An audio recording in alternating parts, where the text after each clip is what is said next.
Sveiki! Šiandien imamės tokio, sakyčiau, labai praktiško reikalo. Įsivaizduokim situaciją. Yra gamykla, o joje tik vienas paprastas tekstinis failas, pilnas skaičių. Mūsų tikslas – paversti šitą duomenų kratinį į aiškę, verslui naudingą informaciją. Gerai? Pradedam! Taigi, štai kur viskas sukasi. Kaip iš kelių eilučių skaičių ištraukti atsakymą į klausimą, kuris rūpi bet kokiam verslui.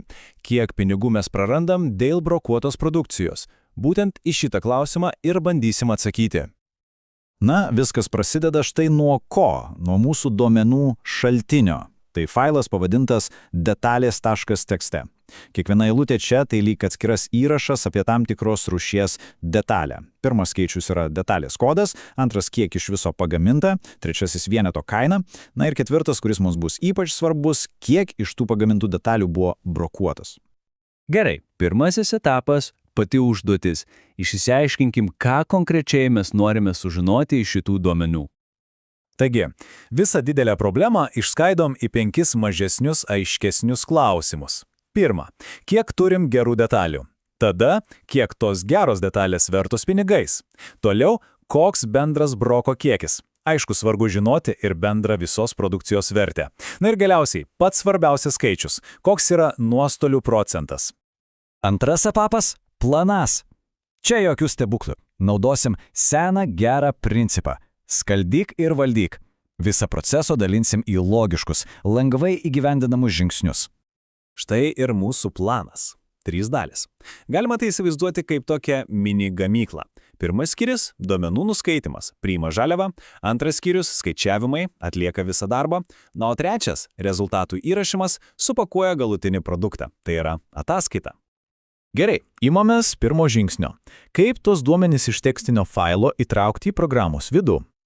Pažiūrėkim iš arčiau į vieną eilutę, kad būtų aiškiau. Matom 4 skaičius, atskirtus tarpais. Reikia nepamiršti, kad kompiuteriui tai kol kas yra tiesiog tekstas, tiesiog simbolių kratinis. Ir štai čia įvyksta tokia maža magija. Viena komanda, line.split, paima visą šitą tekstinę eilutę ir paprastai tariant sukarpoja per tarpus į atskirus gabaliukus. Kiekvienas skaičius tampa atskirų elementų.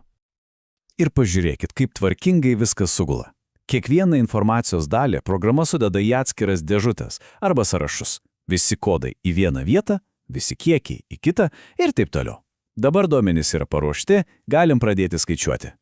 Taigi, duomenys turim. Dabar pats įdomumas – skaičiavimai.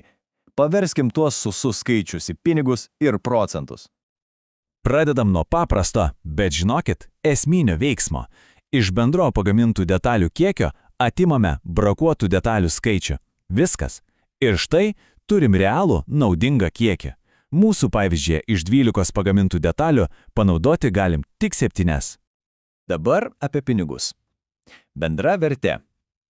Svarbu suprasti, kad čia skaičiuojama viskas – ir geros, ir brokuotos detalės. Tai yra, kiek vertės mes galėjome sukurti. Tiesiog padauginam bendrą kiekį iš kainos. Gerai, susumavus viską iš mūsų pavyzdžių, ką gaunam? Gaunam 93 eurus ir 84 centus. Įsiminkim šitą skaičių. Tai mūsų, sakykim, potencialas 100%. O štai dabar realybė – 60 eurų ir 72 centai. Tiek vertos tik tos detalės, kurias realiai galim panaudoti. Skirtumas tarp šitų dviejų skaičių, na, tai ir yra mūsų nuostolis. Ir pagaliau, tas skaičius, kurio ir ieškojom. 35,29%. Oho, pagalvokit, daugiau nei trečdalis visos sukurtos vertės tiesiog iškeliauja į šiukšliadėžę. Čia jau tikrai rimtas signalas verslui. Gerai, viskas suskaičiavom. Beliko tik vienas dalykas – gražiai ir aiškiai pateikti visus rezultatus. Ir štai kaip atrodo galutinis produktas – failas detalės.res.txt. Kiekvienai detaliai dabar matome pilną vaizdą. Šalia pradinių duomenų yra ir mūsų apskaičiuoti rezultatai, kiek gerų detalių, kokia jų vertė. Viskas vienoje vietoje, labai patogu analizuoti. Na, o dabar apžvelkim visą kelią, kurį nuėjom. Prisiminkim, pradėjom nuo atrodytų chaotiško teksto, o baigėm su aiškiomis verslo įžvalgomis. Šita diagrama, man atrodo, viską pasako be papildomų žodžių. Kairėje, kiek vertės galėjom turėti. Dešinėje, kiek iš tos vertės praradom. Vaizdas tikrai iškalbingas, ar ne? Ir kokia iš viso to pagrindinė pamoka? Ogi ta, kad bet kokią didelę, baisiai atrodančią problemą galima išspręsti, jei jas suskaidai į mažus, logiškus žingsnelius. Įvestis, apdorojimas, išvestis. Ir viskas tampa daug paprasčiau ir veikiama. Na ir pabaigai toks klausimas pamastymui.